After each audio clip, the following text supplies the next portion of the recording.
So the next place to stay from mile 108 is Torre Bay, which is again open only in December and January, and then Terrace Bay. But first, you actually enter the Skeleton Coast National Park. So although all of this is the Skeleton Coast, the national park only starts here, goes inland, and goes all the way up onto the Angolan coast. So Angolan border. So that is a Skeleton Coast National Park. So you then come to Ugab Gate. Does anybody know why it's called the Ugab Gate? It's very, very tricky and technical because the Ugab River runs into the sea there. So the Ugab River comes from the hills of Damaraland and runs down into here, into the river. And it's right at where the river comes in. They've built a little bridge there, and it's called the Ugab Gate into the Skeleton Coast Park. When you get to... The southern section is still a protected area, it's just you don't have to pay park fees. Yes, yes. Yeah. So the whole coastline of Namibia is a national protected area.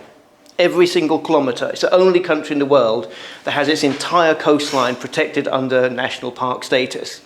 But only certain parts of it do you pay to enter the national park. So yes, so this is all technically protected area, but you only actually pay to go into the national park of this section going northwards. So for years and years, in fact only until last year, and it had just opened when I visited thankfully, this used to be the Ugab Gate into Skeleton Coast National Park. So this is the main road north from Skeleton Coast. And these are whale bones, and that is part of a whale's backbone. So you know the little bones that we have in here? That's a whale equivalent. Now, if you look at the width of there, that's like wider than a vehicle. So and that's the sort of bones they find washed up on there. These bones, particularly the whale bones, the Himbas used to love them. They still love them because they make their houses out of them. So they go to the beach, they gather these whales. The men do like hunting parties, or used to, because a lot of the coca felt, which is slightly higher, I know we're wandering here, they would actually have a party where the men would go to the coast and basically carry as many of these bones as possible from the beach back to the villages to make their huts from. So, because there's less wood up there. Plus, whale bones are very, very strong, very durable, and they're lighter than wood. Because as they get older, they get pitted and they get hollow. And the Himbas are semi-nomadic. So they would literally then disassemble their huts, carry the bones, and they would carry the bones with 2 or 3 people and hang the rest of the hut over the bones between them, and then walk along to the next destination, assemble the hut again, and off they would go. So it's just a small fact in there for the Himbas. And a lot of the Himba people huts still, you go into them, you're miles inland, way away from the coast, and you'll go inside and you'll see the huts inside, all beautifully got these huge whale bones in. So this was the gate for many, many years, and it had the good old skull and crossbones on it. And this gate is closed at sunset and only opens at sunrise. So you can't access this gate at all it's just like all national parks. However, they have built a brand new gate. Yeah. So they've left that gate there because it is quite iconic. It's got the skull and crossbones on it, and it's quite nice. But now there's a new gate. It was opened, when I was there, I was really lucky, I went there, and it had been open 3 days. So it's a very, very new gate, and already a truck had driven into that on the other side and broken it. And again, it's one of these things that, like, not much comes up here, but this is the only, they haven't put an access round for anything that's higher, because they've built it quite high, but still something managed to hit it in the first week. But this gives you an idea of what the road is like up north. This is the main road going north. But now there is this nice little centre. There's a little bit of information there. That's where you go in. There's a parking area up here. There's also a picnic area up there, and there's toilets. And then you go in, pay your park fees, and the park fees are per 24-hour period. And then you head that way. That's the road north.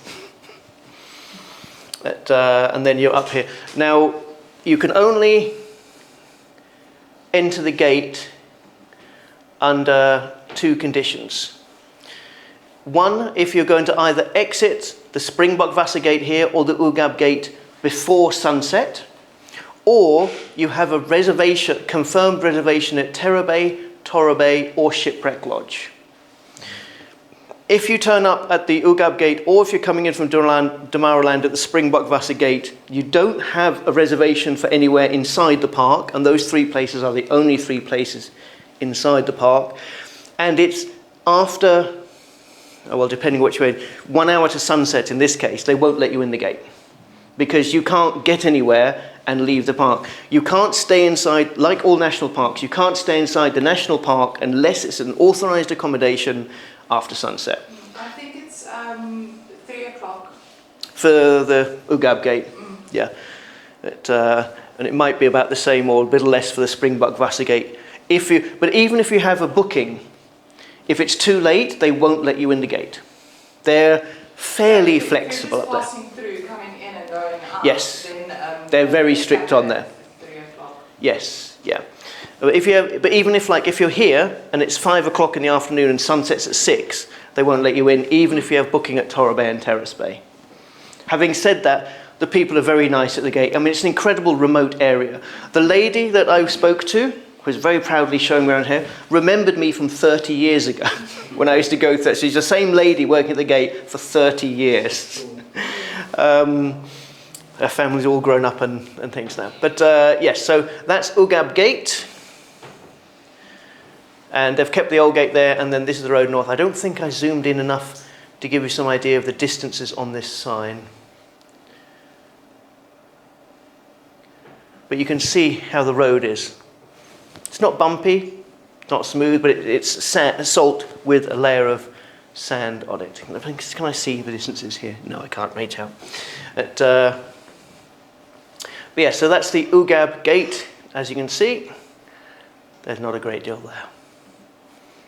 Again, there's no facilities like shops, fuel, or anything at Ugab Gate. It is literally just a gate, museum, pay your entrance fees, that's it.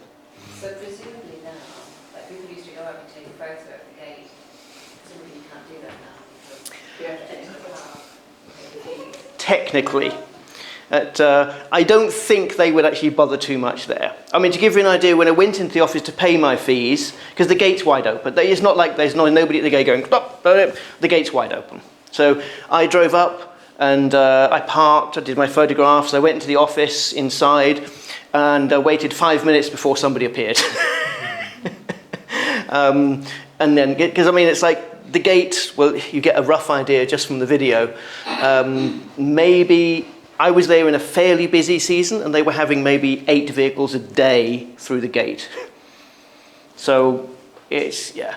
And they're fairly relaxed. And again, like I've always said, for any people, but also the people of Namibia, in our case, but any people, the nicer you treat them, the nicer they are to you. If you're friendly and nice to them, you say, oh, can I go and take pictures of the gate? They go, yeah, off you go.